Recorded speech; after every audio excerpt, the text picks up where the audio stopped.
The question is, how do we keep America safe from terrorism? Trump says we ought to close that internet thing. The question really is, what does he mean by that? Like they do in North Korea? Like they do in China? Rubio says we should collect all Americans' records all of the time. The Constitution says otherwise. I think they're both wrong. I think we defeat terrorism by showing them that we do not fear them. I think if we ban certain religions, if we censor the internet, I think that at that point the terrorists will have won. Regime change hasn't won. Toppling secular dictators in the Middle East has only led to chaos and the rise of radical Islam. I think if we want to defeat terrorism, I think if we truly are sincere about defeating terrorism, we need to quit arming the allies of ISIS. If we want to defeat terrorism, the boots on the ground need to be Arab boots on the ground. As Commander-in-Chief, I will do whatever it takes to defend America. But in defending America, we cannot lose what America stands for. Today is the Bill of Rights anniversary. I hope we will remember that and cherish that in the fight on terrorism. Thank you, Senator. Governor Kasich. Thank you, Wolf. This last weekend, Senator Paul, I know this has been a very big issue for you.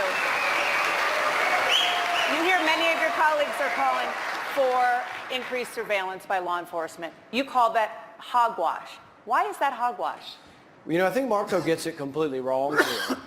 We are not any safer through the bulk collection of all Americans' records. In fact, I think we're less safe. We get so distracted by all of the information, we're not spending enough time getting specific information on terrorists. The other thing is the one thing that might have stopped Senator Bernardino, that might have stopped 9/11, would have been stricter controls on those who came here. And Marco has opposed at every point increased security, border security for those who come to our country. On his Gang of Eight bill, he would have liberalized immigration, but he did not, and he steadfastly opposed any new border security requirements for refugees or students. Last week, I introduced another bill saying we need more security, we need more scrutiny. Once again, Marco opposed this. So Marco can't have it both ways. He thinks he wants to be this, oh, I'm great and strong on national defense, but he's the weakest of all the candidates on immigration. He is the one for an open border that is leaving us defenseless. If we want to defend the country, we have to defend against who's are coming in. And Marco has more of an allegiance to Chuck Schumer and to the liberals than he does to conservative policy.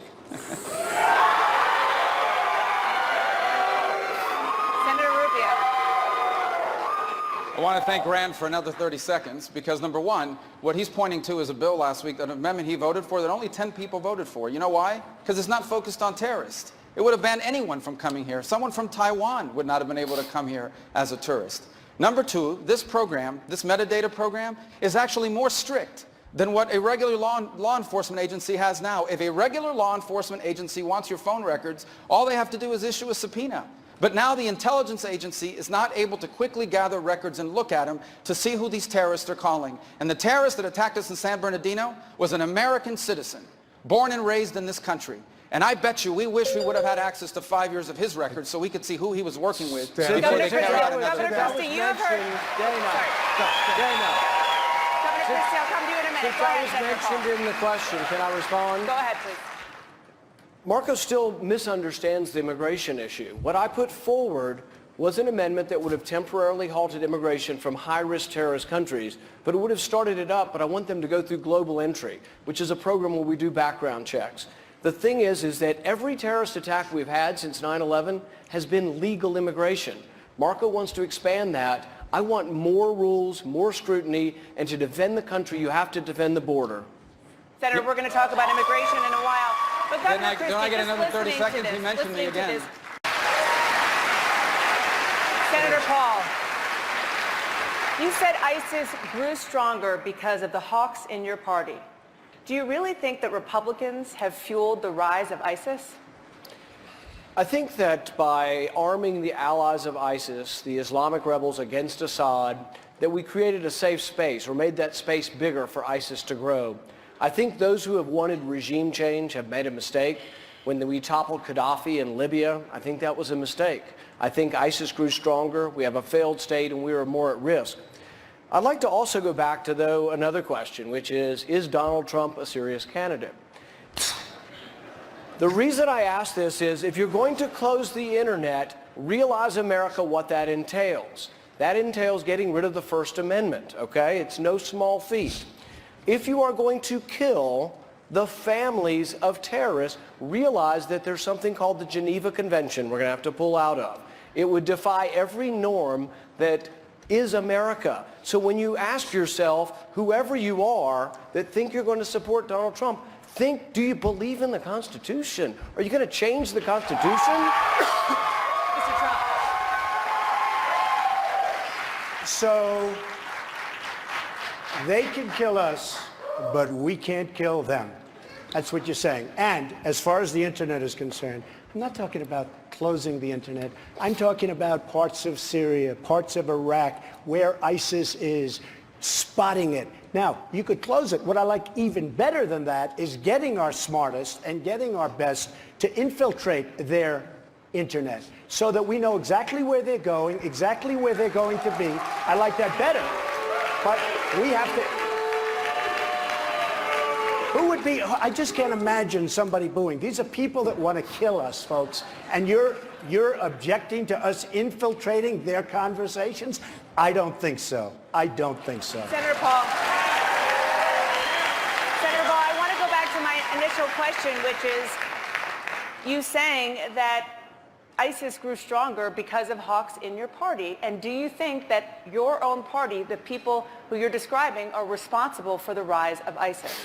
I think that if you believe in regime change, you're mistaken. In 2013, we put 600 tons of weapons, us, Saudi Arabia, and Qatar, into the war against Assad. By pushing Assad back, we did create a safe space. We had people coming to our Foreign Relations Committee and saying, oh, we need to arm the allies of al-Qaeda. They are still saying this.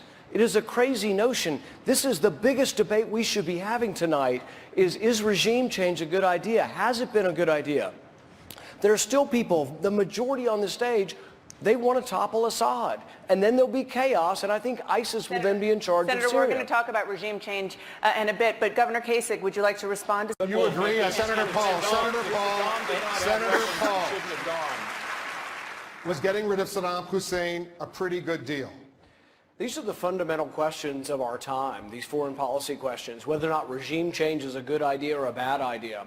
I don't think because I think the regime change was a bad idea, it means that Hussein was necessarily a good idea. There's often variations of evil on both sides of the war. What we have to decide is whether or not regime change is a good idea. It's what the neoconservatives have wanted. It's what the vast majority of those on the stage want. They still want regime change. They want it in Syria. They wanted it in Iraq. They wanted it in Libya. It has not worked. Out of regime change, you get chaos. From the chaos, you've seen repeatedly the rise of radical Islam. So we get this profession of, oh my goodness, they want to do something about terrorism, and yet they're the problem because they allow terrorism to arise out of that chaos. Thank you, Senator. Go ahead. Wolf, the question of whether we should be... Hold on, go to Mr. Wolf, Trump. the question... Senator Paul, let me ask you, you heard Governor Kasich say Assad must go. Do you agree? No, I think it's a huge mistake. I think regime change in Syria, and I've been saying this for several years now. In 2013, when we first went in, I said, you're going to give arms to the allies of al-Qaeda, to radical jihadists? That's crazy. But the other thing I said is the great irony is you'll be back fighting against your own weapons. Had Assad been bombed when he used chemical weapons 2 years ago, ISIS would be in charge of all of Syria now. We have to have a more realistic foreign policy and not a utopian one where we say, oh, we're going to spread freedom and democracy and everybody in the Middle East is going to love us. Governor They're not Kasich, going a to love huge us. mistake. Look, in foreign policy... Senator Paul. Senator Paul, I want you to respond to what we just heard from Governor Christie. If there was a no-fly zone, you say that potentially could lead to World War III. Why? Well, I think if you're in favor of World War III, you have your candidate. You know, here's the thing. my goodness, what we want in a leader is someone with judgment, not someone who is so reckless as to stand on the stage and say, yes, I'm jumping up and down. I'm going to shoot down Russian planes. Russia already flies in that airspace. It may not be something we're in love with the fact that they're there, but they were invited by Iraq and by Syria to fly in that airspace. And so if we announce that we're going to have a no-fly zone, and others have said this, Hillary Clinton's also for it, it is a recipe for disaster. It's a recipe for World War III. We need to confront Russia from a position of strength, but we don't need to confront Russia from a point of recklessness that would lead to war. This is something, this type of judgment, it's having that kind of judgment, who you would appoint and how you're going to conduct affairs, that is incredibly important. I mean, I think when we think about the judgment of someone who might want World War III, we might think about someone who might shut down a bridge because they don't like their friends. They don't want to, they want to get a Democrat. So I think we need to be very careful. Governor Christie. Well, Wolf, I'll tell you. Senator Paul, you oppose letting in Syrian refugees at this time into the United States. The U.S. has already accepted 2,000 Syrian refugees, including 13 living here in Las Vegas right now. Would you send them back? What would you do with these people? I think we need to set the record straight on this because I think Marco misspoke about the bill. On the Gang of Eight bill, there was no provisions really for extra scrutiny or safety for refugees. At the time the bill came up, 2 Iraqi refugees came to my hometown, Bowling Green, Kentucky. Their fingerprints were on a bomb from Iraq. They were in the database, but we didn't pick them up. We relocated them here, put them in government housing, got them on food stamps, and we began providing for them, but we didn't have adequate security. On the Gang of Eight bill, on Marco's bill, we had an opportunity. There was a conservative consensus for an amendment I put forward called Trust But Verify that would have strengthened border security on both refugees, students, and those coming here. And Marco sided and was, I guess, more sympathetic to Chuck Schumer and to the president than he was to conservative principles. But this goes directly to national defense.